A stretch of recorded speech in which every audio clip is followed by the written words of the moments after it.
Olha, eu não sei vocês, mas esse maluco aí tá meio estranho pra estar em um desenho infantil, você não acha, não?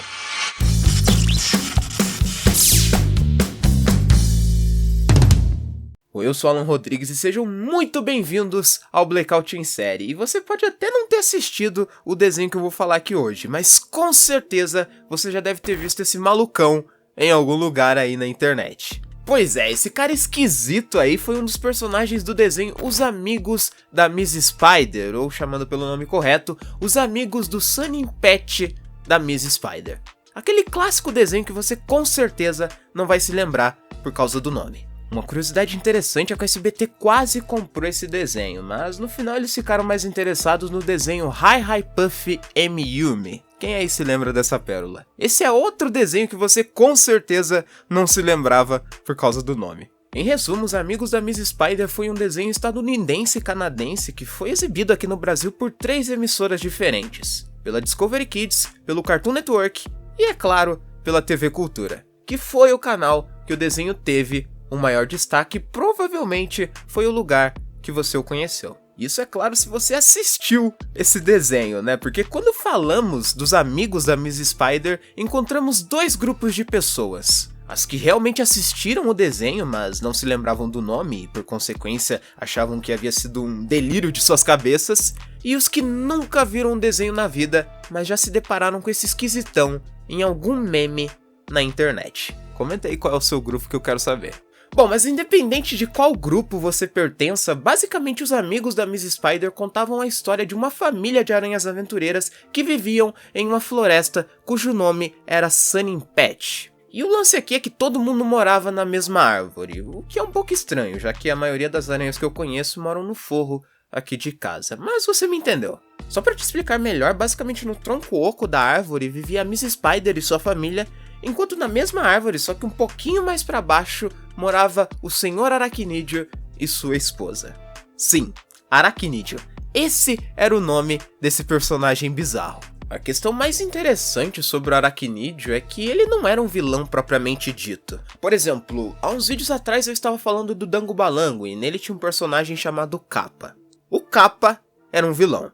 O único intuito dele era ferrar com a vida dos protagonistas. Mas aqui é totalmente diferente. Apesar de ter essa aparência bizarra, que já eu vou falar sobre, o Aracnídeo não se colocava como um vilão maléfico. Na realidade, ele se comportava mais como um adulto rabugento que só queria viver em paz. Só que as atitudes que ele tomava em alguns episódios por conta dessa personalidade acabavam induzindo a gente a pensar que ele era um vilão. E claro, a aparência dele contribuía ainda mais para isso. Só pra você ver na prática o que eu tô dizendo, no episódio As Regras da Casa do Chão, por exemplo, depois das crianças quebrarem tudo brincando na casa da árvore, o marido da Miss Spider sugere a ideia das crianças criarem uma casa do chão, que seria basicamente uma casa na árvore, só que no chão. Acho que o nome era autoexplicativo, né? Bom, eles fazem isso, só que, como eu disse, o Aracnídeo morava bem na parte de baixo da árvore. E aí eu acho que ter um monte de aranhas e outros insetos tacando zaralho na frente da sua porta não deve ter sido uma experiência muito legal. Logicamente o Aracnídeo tomou uma atitude, e essa atitude foi basicamente influenciar o dragão, que é esse personagem aí, a se tornar um controlador irritante. O que acabou fazendo com que todos os outros insetos se afastassem dele e do lugar. A atitude do Aracnídeo não foi certa, mas sendo bem sincero, se fosse comigo, eu faria muito pior. Um vidro de Baygon e eu já resolvi essa parada. Nossa, que horrível. A questão aqui é que o Aracnídeo era tão vilão quanto eu ou você. Pô, o cara só queria um pouco de silêncio, meu. Se bem que o último cara que queria um pouco de silêncio dizimou metade do universo, né? Mas eu garanto que esse não é o caso. E outro exemplo que prova isso que eu tô falando aconteceu no episódio Pai Perfeito. Basicamente nele temos o Aracnídeo passando o episódio inteiro cuidando das suas filhas e tentando ser um pai melhor. Isso não é ser vilão. É bem fofo, na verdade. O ponto aqui é que com um design desses podia ser o personagem mais benigno do mundo. A gente iria continuar achando que ele era um vilão. E aí entramos na grande questão desse vídeo. Quem foi o designer que aprovou a aparência desse personagem? Fala sério, cara, eu vou criar um personagem infantil. Ele vai ser uma aranha branca com rosto humano, queixudo, olhos completamente separados, totalmente desproporcionais, calvo, é claro, calvície não pode faltar, e ainda vai usar um batonzinho vermelho. Encontramos o verdadeiro vilão desse desenho. O vilão é o designer. Brincadeiras à parte, eu não acho que a aparência do aracnídeo seja algo tão terrível assim a ponto de crucificarmos os profissionais envolvidos. O fato é que, como essa era uma animação feita em computação gráfica, isso acabou trazendo uma maior tridimensionalidade para tudo que era trabalhado em cena. E isso, somado ao fato dos desenhistas quererem colocar uma aparência humana na cara dos insetos, acabou fazendo com que tudo ficasse meio estranho, sendo o aracnídeo o maior prejudicado nessa história. Mas sinceramente, na minha humilde opinião, o fato de não apenas o aracnídeo, mas de todos os outros personagens do desenho terem essa aparência mais diferentona, era justamente o que tornava o desenho tão legal. Porque fala sério, cara, você com certeza só se lembrava desse desenho, e se você lembrava desse desenho, era por causa da aparência desses personagens.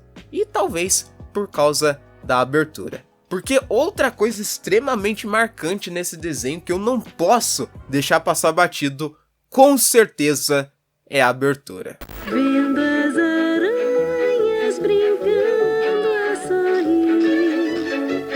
Essa é uma vinheta tão nostálgica que fica até difícil de definir a sensação que ela transmite em quem realmente assistia e acompanhava o desenho na cultura. Eu, por exemplo, sempre que escuto os segundos iniciais dessa música, já me lembro na hora das manhãs que eu acordava cedo, ansioso pela programação da cultura. Assistir um Doug, o Sete Monstrinhos, as aventuras de Tintim, o Menino Maluquinho, e depois completar a tarde assistindo um episódio de Doctor Who. Nossa, que época foda! E lógico, eu tenho que avisar isso aqui, apesar de ser bem repetitivo, mas eu tenho que falar, porque caso eu não tenha colocado a abertura aí no vídeo, ou caso eu tenha conseguido colocar, mas ela acabou ficando com alguma alteração esquisita, a resposta é a mesma de sempre: copyright.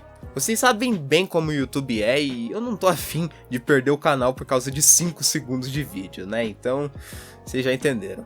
O bom é que agora você sabe o nome do desenho, então não vai ser tão difícil procurar pela abertura original quando esse vídeo acabar. E já que eu falei em acabar, se você curtiu esse vídeo até aqui, deixa o seu like aí embaixo para fortalecer o canal. E claro, não se esqueça de se inscrever para não perder mais vídeos incríveis como esse. Aqui eu tô sempre postando todo tipo de conteúdo relacionado a séries, desenhos, animes e outras coisinhas mais envolvendo cultura pop em geral. Então se inscreve aí que você não vai se arrepender. Outra coisa muito importante que eu queria falar pra vocês é que o YouTube liberou uma nova funcionalidade aqui pra gente, que é a opção do valeu. Geralmente ela fica aí do lado do like, do compartilhar, é bem fácil de achar. Então, se você curte o meu trabalho aqui no YouTube, curte os vídeos que eu faço, deixa um valeuzinho aí embaixo, qualquer valor vai estar ajudando e vai estar me motivando a trazer mais vídeos aqui pra vocês. E claro, o comentário que você deixar do lado desse valeu provavelmente vai aparecer nos próximos vídeos aqui do canal. Mas lembrando que isso não é obrigatório, tá, gente? Só deixa aí se você realmente quiser contribuir aqui com o canal. Não pare a sua jornada por aqui, continue comigo, continue no Blackout. Para isso eu estou deixando outros 3 vídeos muito legais para você ver aí embaixo. O primeiro é aquele vídeo que eu mencionei lá atrás, o Dango Balango, que tinha o capa e tal. Mesmo que você nunca tenha visto esse programa, você vai adorar ver esse vídeo. Então clica aí que você vai curtir bastante.